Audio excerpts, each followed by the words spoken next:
new destination. My journey is the same as yours, the same as anyone's. It's taken me so many years, so many lifetimes, but at last I know where I'm going.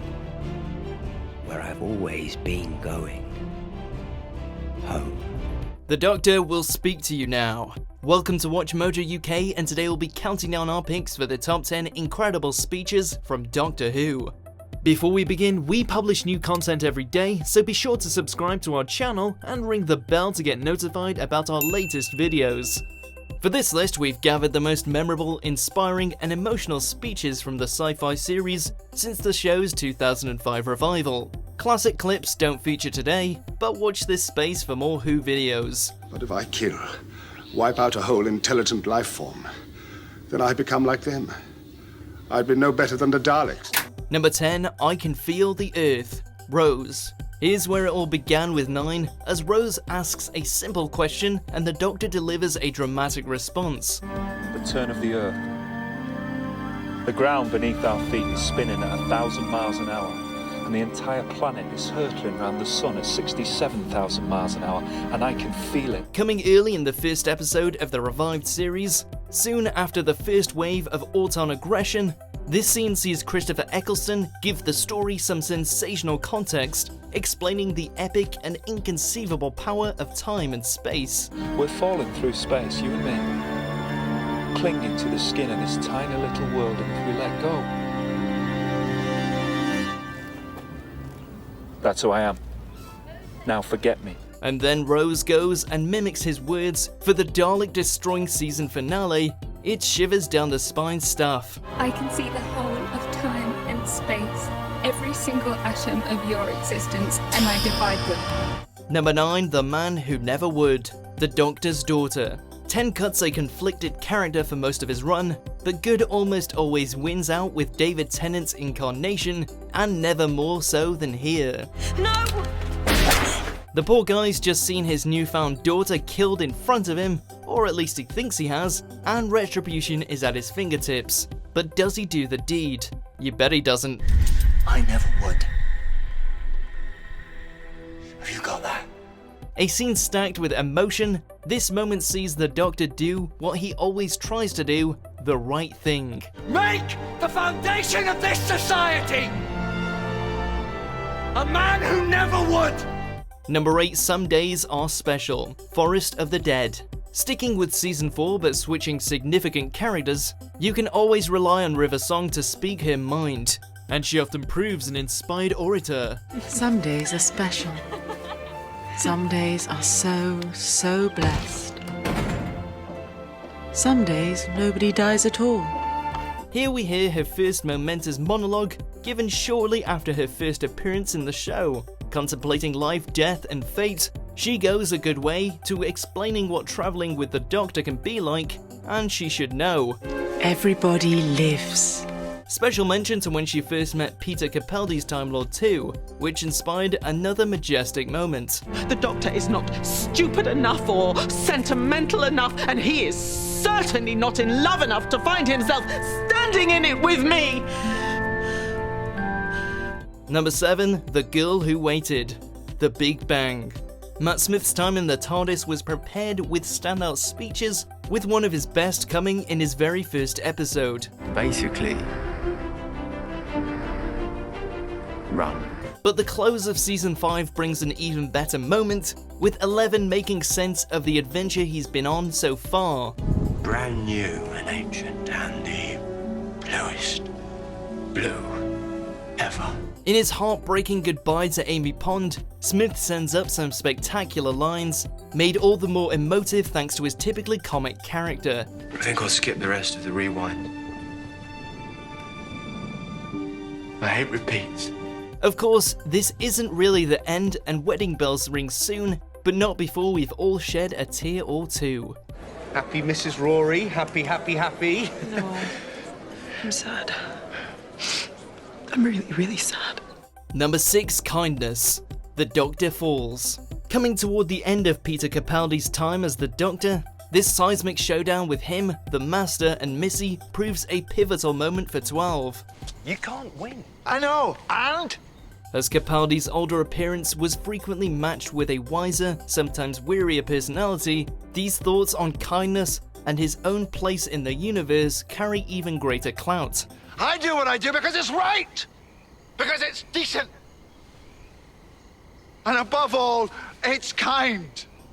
There's a real sense that the Doctor has travelled a long way to get here, and as much as the Master tries to diffuse the tension, it's heart-on-sleeve drama. Good people will die.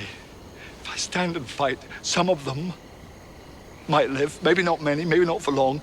Hey, you know, maybe there's no point in any of this at all, but it's the best I can do. Number 5, did you mention the rules? The Time of the Doctor. A crowning moment for Matt Smith's reign. In 11's final episode, we see the rules of regeneration rewritten in the midst of an awesome and age-defying speech. But, darlings, never, ever tell me the rules! The Doctor starts this scene as a frail but quite cantankerous old man with seemingly nowhere to go. But it's not long before he's twirling his cane again. If you want my life, come and get it! And as if this wasn't epic enough, moments later, and it's Smith's regeneration scene, where he leaves us with a glorious goodbye. We all change. When you think about it, we are all different people, all through our lives. And that's okay, that's good, you've got to keep moving so long as you remember all the people that you used to be. Number 4, fear makes companions of us all. Listen. Perhaps more than any other companion, Clara's always on hand with an insightful word or two for the Doctor, helping the Time Lord to come to terms with his own self. But the climax to listen proves just how influential she is. Fear is like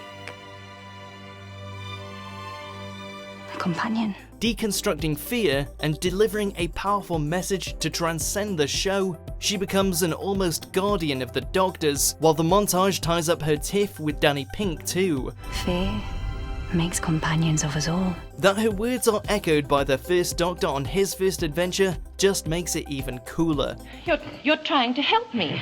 Fear makes companions of all of us. Number 3, I Believe in Her. The Satan Pit. The relationship between Rose and Ten was routinely pushed to its absolute limits, but it was rarely in more jeopardy than here. Oh, no. Yes! No. Tennant's face to face with the devil-like beast, and he quickly works out the impossible situation he's in. Smash the vases, collapse gravity, and send everything and everyone into the black hole. But the Doctor has faith, especially in Rose, and he refuses to concede to the enemy. If I believe in one thing, just one thing, I believe in her. Because he's seen it all before, and there's always a way out, right? You're going into that black hole and I'm riding with you. Number 2, I Have Seen Things. The Rings of Akaten. The Doctor's painful past gives meaning to many of the character's most famous speeches, though nothing else comes close to Matt Smith bearing all to the parasitic planet Akaten. All these people whose ancestors devoted themselves, sacrificed themselves to you.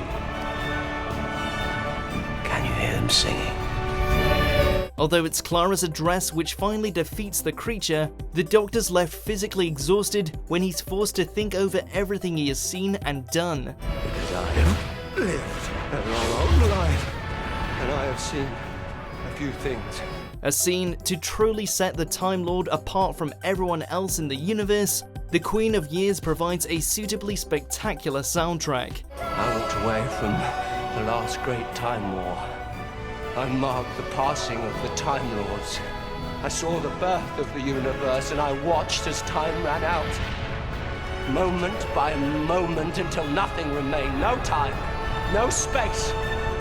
Before we unveil our top pick, here's a few honourable mentions. Do the smart thing! Let somebody else try first. I'm not just a Time Lord. I'm the last of the Time Lords. Everybody lives, Rose. Just this once. Everybody lives! Number 1, a scale model of war, the Zygon Inversion. 12 takes the floor for top spot in the center of a tense face-off amidst the Zygon invasion. You just want cruelty to beget cruelty. With the Osgood boxes supposedly primed to inflict massive devastation, it's down to the Doctor to make everyone see sense, and Peter Capaldi doesn't disappoint. The only way anyone can live in peace is if they're prepared to forgive.